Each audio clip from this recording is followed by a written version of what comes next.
YouTube, Rook here from Rook Geek. Goodness, my little channel on the interweb for all things geeky and cool. And I bring to you my Funko review, or rather my largest Funko review yet. The 8th complete figure set of the Batman Impopsters wave. Yes, Impopsters, not imposters, Impopsters. Get it? Pop, Funko. Playing words, yeah. I've been waiting months and months and months. Finally, yes. Finally, I could do this damn review. I've been waiting to get the Scarecrow, which was the one that was causing me the most grief, and I finally got him. I did, of course, I had a video for that. You can check out the link above. I'll put a link up there for that video. I found the Scarecrow in a toy hunt. But the 8th figure, which is one that I didn't talk about, which was the Walmart exclusive out of the Black Friday mystery box. That was one that no one really saw coming. I was really happy to get that one. I wanted to get all of them. I wanted to get this complete set. I wanted to do this review for you guys. What we're going to do is go into a breakdown segment. We're going to talk about the articulation, which of course is limited, the paint, which is really cool, and any type of oddities or coolness that these figures may have. And then we'll go into final thoughts, and we'll ask the viewer, you guys, is this set worth your money? Stay tuned, guys. We're going to go into a breakdown. Okay, guys, we're in our breakdown segment looking at the Funko Full 8-piece Batman Impopsters series. Now, this full wave took about 3 months, maybe a little longer, for all the figures to come out, with the last ones being the Killer Croc out of the Walmart box, and of course Scarecrow, which was the last figure released. Now, out of all the figures that you see here, I think the worst one out of this group here were the Harley Quinn ones. Now, I'm going to do these in groups of 4 at a time, because I think it'll be easier to review that way, and this video is going to run a little longer. Now, again, I was saying that the Harley Quinn ones I think are the worst ones, especially the male version. I don't know why they made a male version of Harley Quinn. I don't think this needed to be in this wave. They could have easily removed this one from the equation, and I would have been fine with that. But with that being said, let's actually look at the packaging for the male version of Harley Quinn. Very standard packaging here that you would see for a Funko Pop. You have the picture here on the side, the name of the figure, number 124 in the Batman, in the DC Superheroes set, rather.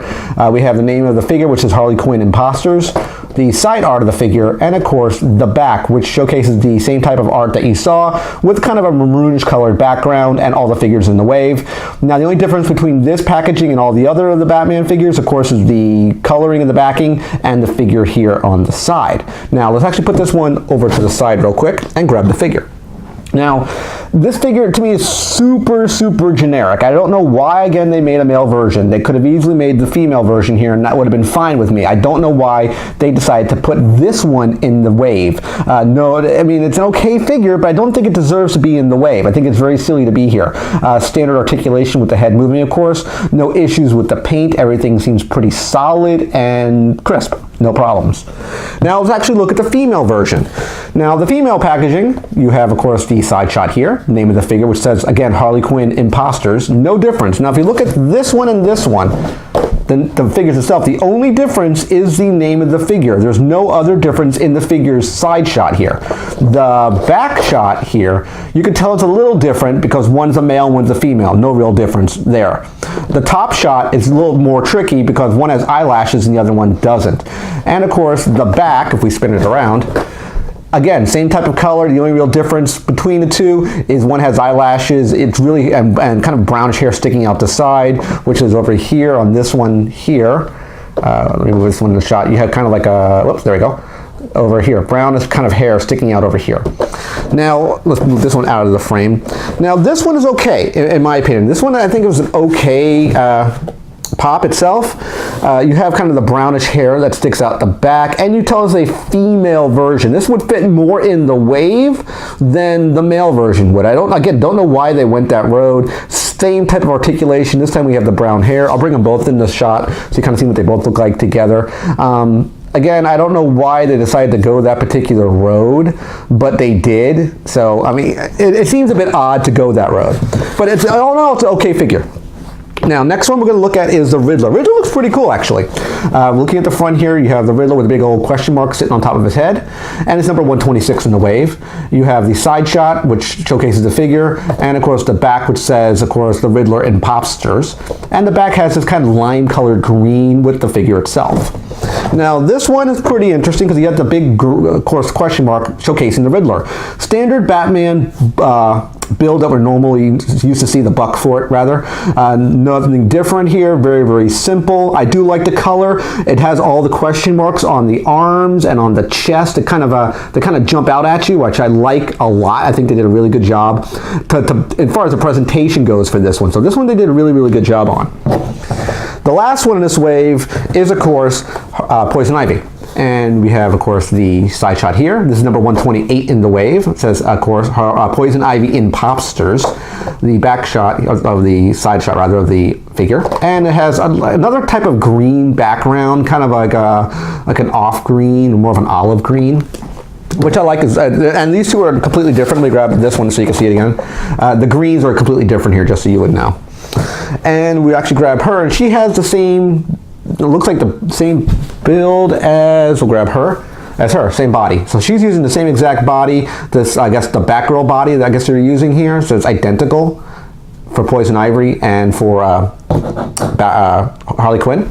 And again, no issues with it, pretty simple design, no bad paint, of course typical head articulation, no big problems with it. Again, very, very plain. At least these groups of 4 here seem very, very plain looking to me. Okay guys, now we're looking at the second group here. I figured I'd do a little cut there so it'd be easier to put these back in frame and bore you guys for me talking and jabbering around. This I think is a stronger set of the entire 8. I think this group here is the strongest. Let's actually look first at, let's actually go Two-Faced. Two-Faced, of course, looks really, really good. They did a great job on the Two-Faced one. Two-Faced is not a cheap pop itself, not this particular Two-Faced, but he's one of the really hard ones to come by. So I like having that feeling of getting some type of Two-Faced pop, which I think is very nostalgic. I think they did a really good job on that one. This is, of course, number 123. It says, of course, Two-Faced Imposters on the side, and we have the other side, which showcases the figure, and the back has the artwork here, and it has that kind of orangish, yellowish background. And I think they did a really good job on this one because they split the figure down in half because, of course, it's Two-Face. Again, it is a Batman mold. It has a kind of like that tuxedo, and he has the grin. I love the grin and the weird eye here, this funky eye. I think they did a great job on this one. This one has a lot of personality just by looking at it. Again, simple articulation, head does move, but I think this one they did a really good job on. I really like this Two-Face. Next one we'll look at Penguin. So I'll move these two over here aside. Penguin was really cool looking. Again, the box of this one was a little beat up here. If you look here, you have the figure here. Oh, there we go. Got some glare right here. And he has, of course, the monocle that sticks out. You can't really see it because it cuts off on his head, but he has a monocle. And of course, it says on the side here, Penguin Imposters. This side has the artwork of it, and this is number 122. And it has a sort of a purplish backdrop, and of course, a figure right here. Now, Penguin came out really nice. As I mentioned, he has a monocle. This gold monocle that kind of hangs down here. This one, again, another one of those really cool, nostalgic figures they went back to. It has a lot of pizzazz. I mean, when you look at this, it looks like Penguin when you see it. I mean, if you didn't know it was Batman, you would swear it was Penguin. That's, well, I think they did a really good job where they took the actual villain themes and wrap them around a Batman body. So I like how this looks. I like how it comes across. I think it did a great job with it. He's in his little tuxedo here, so I really like how he looks. Wah, wah, wah, wah, wah. I love how he looks. Great articulation in the head, as usual. Now, I saved these two for last, and let me do the Scarecrow one first. Scarecrow looks really good over here. The artwork, of course, on the side here. This is number 125, which, of course, says Scarecrow Imposters. The side shot of him here, which, of course, is from the head on. And he has that kind of like a light tannish color look, as well as the artwork on the side here. Now, I was really looking forward to getting this one. This one looks really, really good. He has stitching across the top of his head, which I think they did a nice job on it. When you look at him, you know this is Scarecrow by looking at it. Yes, it is Batman's body, but the way they tooled it and the way they designed it, and molded it where it looks like Scarecrow. They did a really phenomenal job on this one, guys. I'm really happy the way it looks in presentation. Even the grin, he has that long, big grin here. I think they did a really great job on this one. This is definitely a cool one. Now, I saved this one for last for a reason. All the figures we were looking at, and I will talk about that in a second, was part of a 7-piece wave. This figure didn't exist. It was part of a special mystery box that came out for Black Friday for Walmart. It was a Walmart exclusive mystery box. It was the only way to get this figure, and this was the Killer Croc version of the Imposters. Great picture here of him grinning here. I love that. And of course you have the Walmart sticker on the side. On the back, or actually on the side here, it has the Killer Croc Imposters name, and on the other side you have a shot of the figure. And it has kind of an olive green looking color. It's not coming across as olive green, it looks more tan on camera, but this is like sort of an olive greenish looking color. Now, he looks really cool. They did a really good job on him. When you look at him, he looks like Killer Croc. He does look like Killer Croc. Again, same Batman body. I think this is a sticker. It feels like a sticker. It doesn't feel like it's painted on, really. The eyes are nice and yellow. Same articulations we're used to seeing here. I love how it looks, how it comes across. It has, again, that olive-looking color. But I think they did a great job on all of the Batman Imposters figures here. Again, with the exception being the Poison Ivy figure. I think that was, of course, the weakest one of the lot, in my opinion. I think they could have did something different. Oops. They could have did something different for the Harley Quinn one, at least, in my opinion. I think that was the biggest issue, all in all, all being said. They could have easily replaced this one with something different, but I think all in all it was a great series. Absolutely buy the series if you can find it. And with that being said, guys, let's go to final thoughts and wrap this video up. Okay guys, final thoughts on the 8-piece Batman Imposters wave by Funko. Collectively speaking, it's a really good wave. I mean, it is 7 pieces plus Killer Croc, but as a whole, collectively speaking, it's a really strong wave. The stinker, of course, being the male version of Harley Quinn, which I still don't understand why they had a male version. We talked about in the breakdown. They didn't need this figure. They could have removed this from the equation completely, or either replaced it or didn't have it all together. I think the female Harley Quinn was okay, as well as the Poison Ivy. Two-Face was great, Penguin was great, Scarecrow was awesome, and the Killer Croc being the surprise figure was a nice little touch by Funko to drop it in on us last second. Also, we have to ask that big question at the end of all the videos here.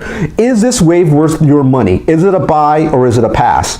I think this is a buy. In my opinion, I think this is a buy collectively if you want to purchase the entire wave. Now, it is a pricey wave. I mean, you're looking at 7 figures. I mean, technically you can get rid of the Harley Quinn figure if you didn't want it and be okay with it, but I wanted the entire wave as a whole. So I think it's definitely a buy. The fatigue of those figures are really showing for Funko. I mean, they have a lot of Batman figures themselves using the same build. So, I mean, it's really starting to show its age. I mean, this is one of the original builds they had when Batman originally came out years and years ago. So, I mean, it is starting to show its age. They are releasing new figures now. You know, the Golden Age Batman with the handout pose, and the Super Friend Batman, the new White Lantern Batman. So they're doing new figures, new poses. So I think it's a really good idea by Funko. With that being said, guys, I hope you liked this video. You should see now a big subscribe button at the bottom of the screen that you can click that to subscribe to the channel. On the side, you'll have videos you can click on as well. And with that being said, guys, I'll see you in the next video. Take care, and bye-bye.